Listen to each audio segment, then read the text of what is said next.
Hello, class. So today we're covering questions on the 18th century Scottish philosopher David Hume and ideas having to do with ethics, the is-ought problem, relations to nature, etc. And likewise, how it is that we're understanding the place of reason in terms of the empiricist David Hume. 18th century empiricist. So I had us looking at Hume's moral distinctions. I also had us looking at a video on the is-ought problem and how it is that we're understanding problems of the is-ought problem, the is-ought fallacy. Here they also refer to it as Hume's guillotine. And just to be clear as well, I have an accompanying screencast where I answered these questions. So what I'm doing now is I'm answering this question, okay, with a little bit of help from what I pointed out in the accompanying screencast, okay? So basically I'm giving you two screencasts. One is for this set of questions. The other is really just addressing the one I'm working on now here is D, okay? Because I think that it's helpful to tie in this is-ought problem and how we understand nature for David Hume. Okay, so the accompanying screencast will cover most of these questions, okay, just to be clear. Okay, and then so now looking at David Hume and the is-ought distinction, we already are clear that the way in which we understand things by way of reason has to do with a relation of facts for David Hume, right? That in other words, reasoning has to do with a relation of facts. And likewise, one of the other problems of a rationalist philosopher is to also then conclude that the way in which we understand facts has an implication that we ought or should do something in a certain way or not in a certain way, okay?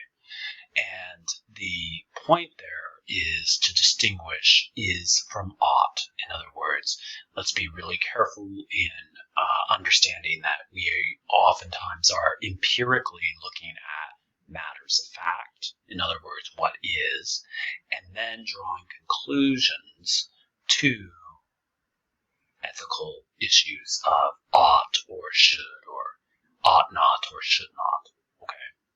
And so what I've taken you to is the passage in our reading on moral distinctions, taken from a treatise on human nature, okay?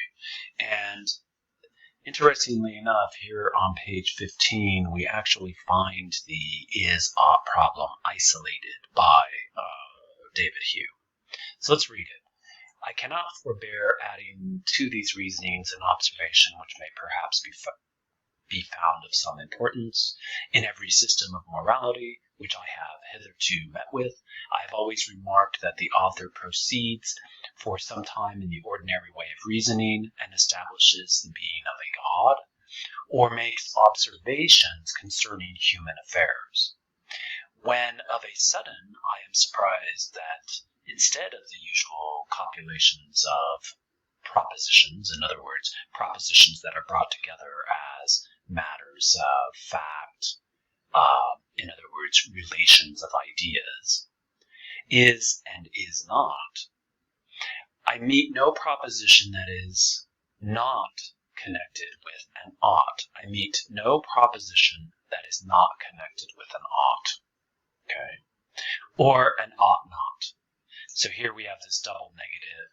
I meet with no proposition that is not connected with an ought, okay, or an ought not. This change is imperceptible, but is, however, of the last consequence For as this ought or ought not expresses new relation or affirmation, it is necessary that it should be observed and explained. At the same time, that a reason should be given for what seems altogether inconceivable, how this new relation can be a deduction from others, which are entirely different from it. So, in other words, when we have these relations of facts, we often make a conclusion whereby something ought to be the case or ought not be the case in an ethical sense. And so he's drawing a distinction there between the two because, as we pointed out, given that Hume is an empiricist, within an empirical structure of what is extrinsic to our thinking, in other words, what is extrinsic and known by way of our senses, more precisely, we would have to then conclude that just from observing facts and relations of facts, there is not a morality to be found merely in the relation of facts. Okay, so, but as authors do not commonly use this precaution, in other words, philosophers before Hume have often committed this fallacy of thinking that, well, relations of facts actually imply an ought. And he's saying, well, actually they don't, because all they are is relation to facts. I cannot find an ought within those relations, no matter where I look. Okay, is a little bit of what he's pointing out. I shall presume to recommend it to the readers, and am persuaded, in other words, he's persuaded of his fact, that this small attention would subvert all vulgar systems of morality.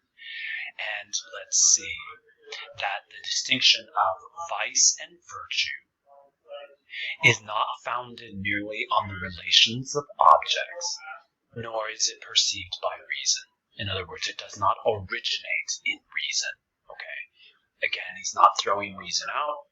Reason still follows after emotion, okay? But yet, the base of morality is not to be found in the reasoning, okay? In other words, you cannot go to these relations of objects and find some morality, even if it's justified by reason, okay? In other words, reason isn't the source. He's proposing that the source is emotion.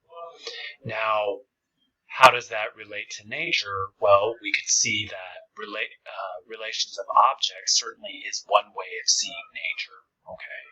And when we take that over to how it is that we're understanding what is, that would be our distinction where we draw the conclusion that what is extrinsic in nature and in scientific thinking and in empirical evidence is not where we derive our morality, but rather from emotion, which is human nature for Hume. Okay, so that's the distinction we want to make with nature, and likewise the is-ought problem. So that just adds a little more to our accompanying screencast so that we could get that answer as clear as possible. Okay, so thank you, and talk to you later.